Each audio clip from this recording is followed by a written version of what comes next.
Now it's time to immerse ourselves into something very deeply personal.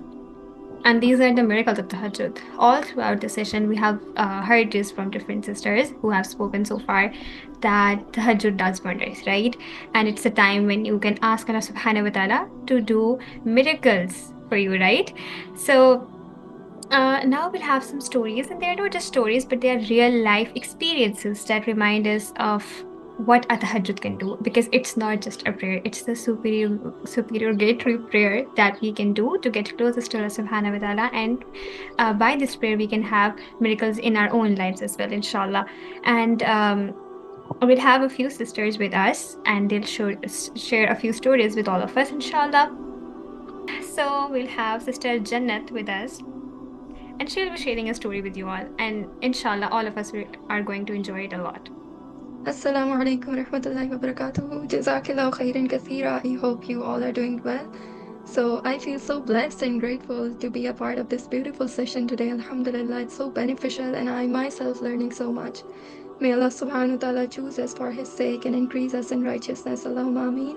So Alhamdulillah, all praises belong to Allah and it is only by his mercy that we gather here today. For those of you who don't know me, I am Jannat Mubashir, currently pursuing my master's in Beijing, China. But beyond my academics, I am a student of knowledge, striving just like you guys to become a better Muslim, Alhamdulillah. So today I am honored to share with you a very personal story, one that I believe is a true miracle from Allah subhanahu wa ta'ala. It is a story of hope, trust, and unwavering belief in the divine plan.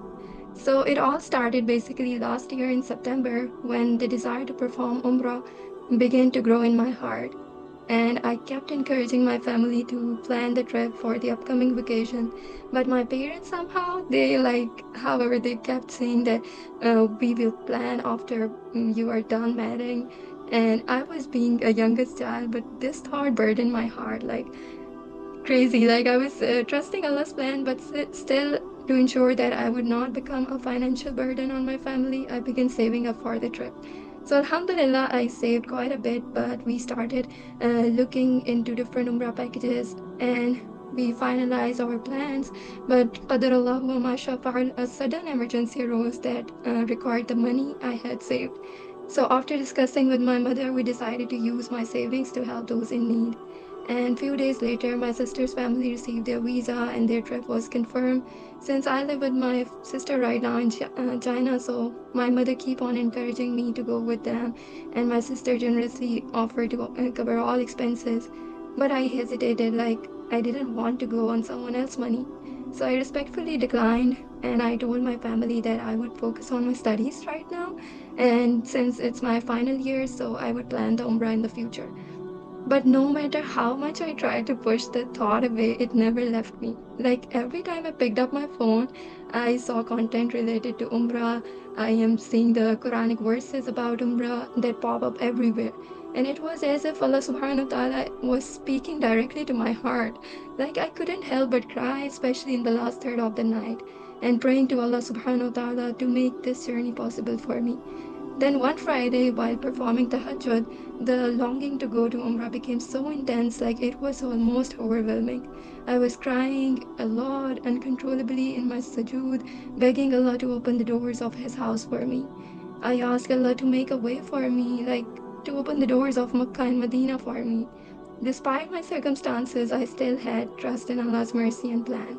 And you know what? In the morning when I woke up, I received a message from my university stating that due to upcoming vacation, they would send 2 months worth of stipends together. Like, subhanallah, could this be a sign like my dua was being accepted? So after Juma prayer, my heart was still heavy. So I made istikhara and went back home and thought to share this with my family and see is there still any possibility to go for Umrah with them. And I was Alhamdulillah. crying a lot and I was making, yeah, yes, Nothing, sister. You may continue. It was a disruption, okay, I presume. Sorry for the okay, disturbance. no worry, no problem, inshallah.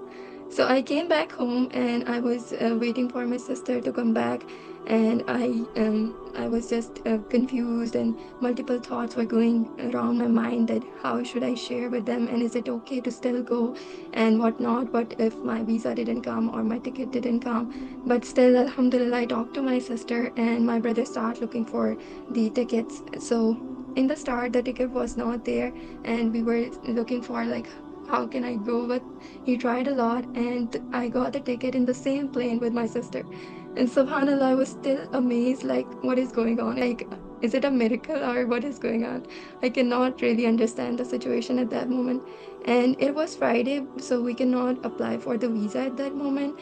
So we wait for Monday, and on Monday we applied. And at that week, my sister was going. And I was still confused and nervous that am I going? Like multiple thoughts are roaming around my mind, and I'm again crying in Tahajjud, praying a lot, a lot, a lot.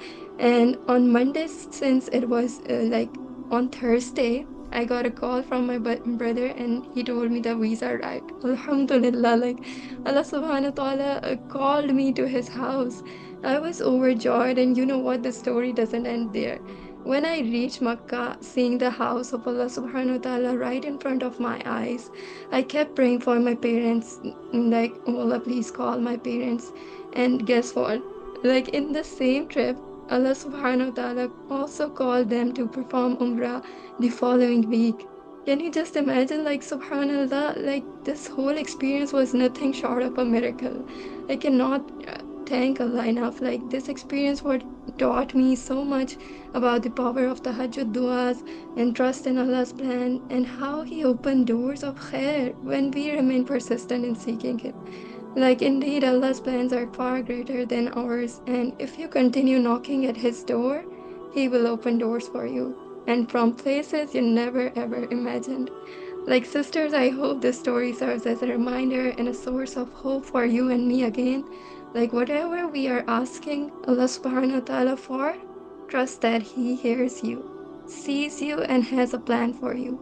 So keep on knocking His door, keep on praying, keep on trusting, and keep asking with faith, because indeed He is all hearing, all seeing.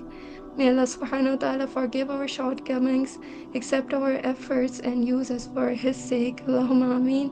Jazakillahu khairan kathira for this opportunity. Assalamu alaikum wa rahmatullahi wa barakatuh.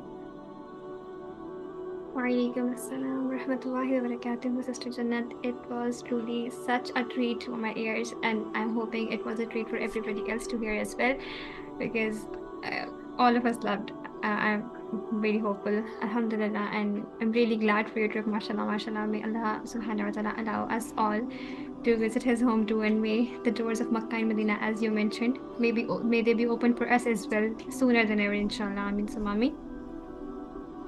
And I know everybody would be moved by the story.